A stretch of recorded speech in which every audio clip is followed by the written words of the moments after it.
So, ngayon guys, magluto na ako ng aming dinner. Sobrang init. Buti na lang umulan guys, pero grabe kaigam. Halinaag kaayo. So, ang lulutuin ko ay tininglag. Kasi parang matagal-tagal na kami dito sa bahay din nagtininglag guys. So, unahin ko muna ang haba.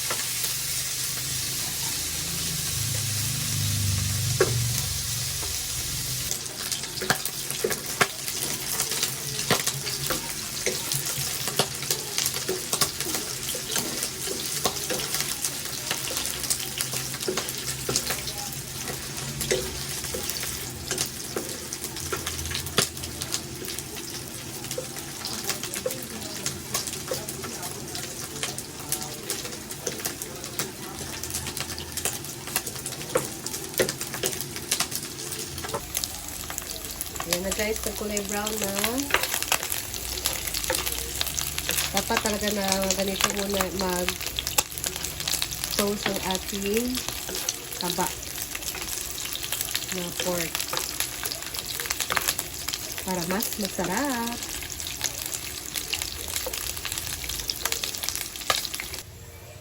So next guys, na-toast ng ating pork taba. Mag-isa na tayo ng bawang at sibuyas. Tinanggalan ko siya ng oil para hindi oily ang ating sabaw masyado. Ayan. Isa ko lang ito, bawang at sibuyas. May oil naman dito light. Ayan.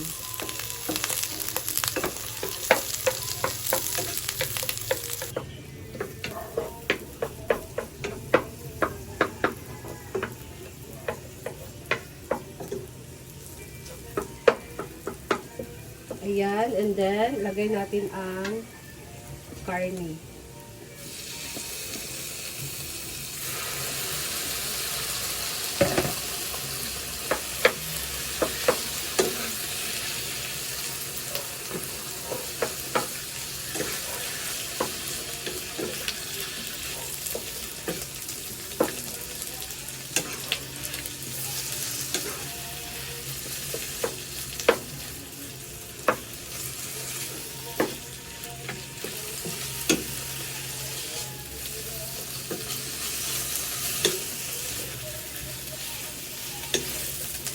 Tapos, ipagsama na natin guys.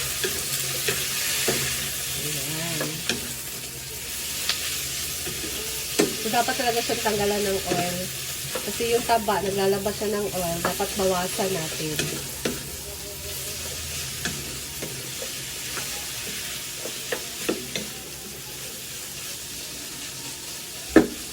And then, takpan ko muna. Ay!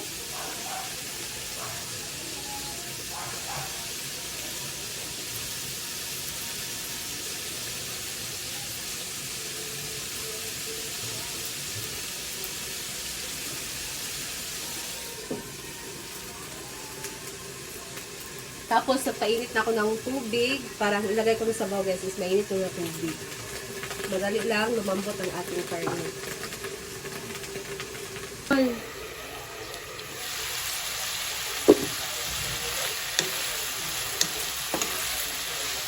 Ayan guys, next, timplahan natin siya.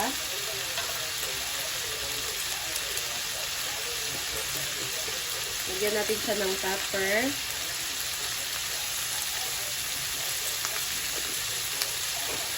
Toyo.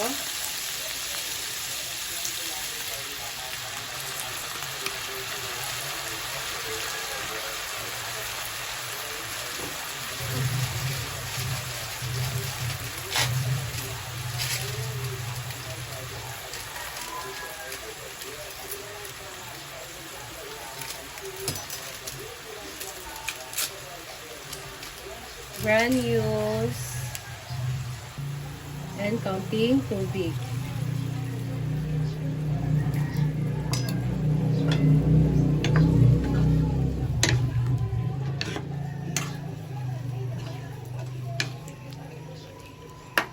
kayong maglagay ng patis, guys, kung meron kayong patis.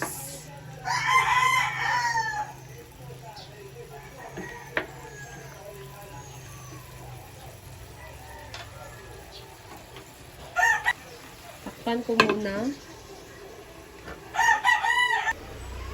Ayan. Sinasimmer na siya.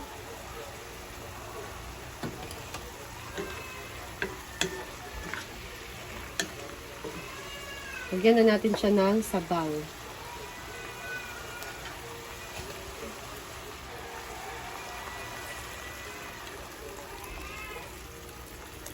Mainit na tubig na nilagay ko, guys. Tapos, lagay ko ang tanglad.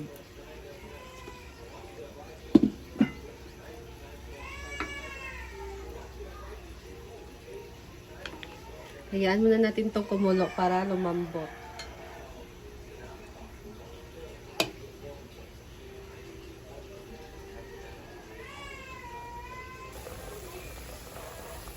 Ayan na, guys, ang bango na.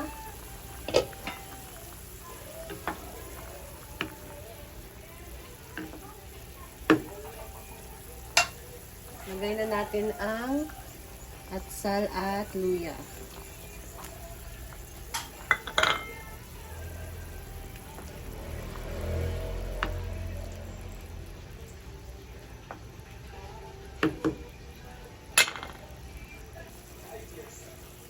Dagdagan natin siya, guys, ng paminta.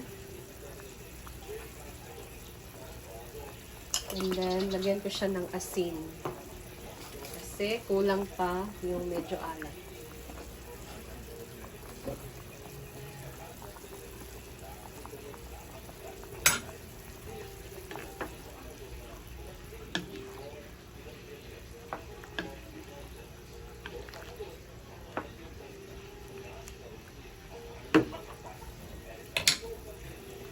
Sarap. Next, lagay ko na ang gulay, petchay. Pwede din naman cabbage, guys. Ito kasi yung nabili ko, petchay. So, masarap dito, pag petchay, huwag talaga siya i-overcook. Para yung ano niya, yung gulay niya, manamis-tamis pa pagkainin. So, inuna ko to medyo, ano guys, yung puti na part ng petchay. Ayan. Wala lang akong takip na malaki. Hindi ko na lang tatakpan.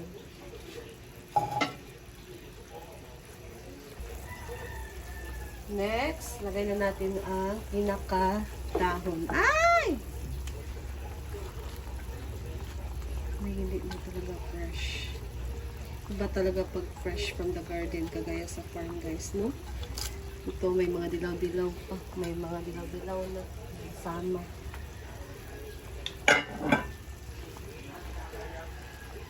Sa bag.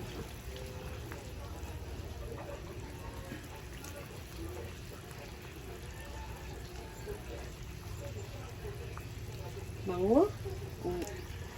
Amoy pa lang. Ulam na.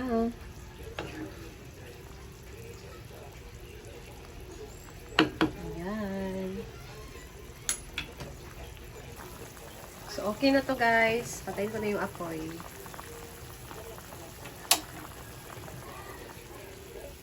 Pero guys, hindi pa ako nakapagsaing ng kanin. Luto ng ating ulam pero hindi pa ako nakapagsaing. So sinilang naman yung lutuan ko ng kanin kasi yung akin red rice yung akin, guys. So sa kanya white rice. Nagpabili pa ako sa kanya. So ayan. Nandun ka?